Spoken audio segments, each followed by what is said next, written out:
বাংলাদেশ থেকে যে সকল ভাইয়েরা প্রবাসে আসার জন্য চিন্তা ভাবনা করছেন, অলরেডি পাসপোর্ট বানাইছেন, বিদেশে জমা দেবেন এরকম অবস্থা, তা তাদের জন্য বলতেছি আপনারা যে দেশে যাবেন বা যে দেশে আসতেছেন, আমরা তো কাতারে আছি বর্তমানে, তো আসার আগে অবশ্যই সেই দেশ সম্পর্কে জেনে আসবেন যে ওই দেশে যাওয়ার পরে কাজ ভালোভাবে করতে পারবেন কিনা, কাজ আছে কিনা।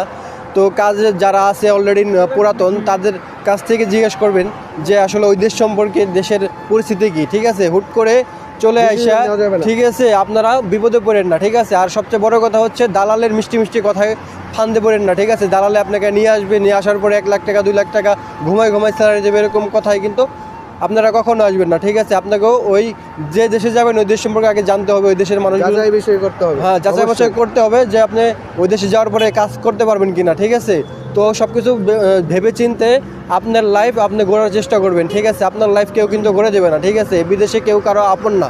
ঠিক আছে, তো এইটা হচ্ছে আমাদের মূল কথা, যে আপনারা আসার আগে অবশ্যই যে দেশে আসবেন যাচাই বাছাই করে আসবেন। ধন্যবাদ।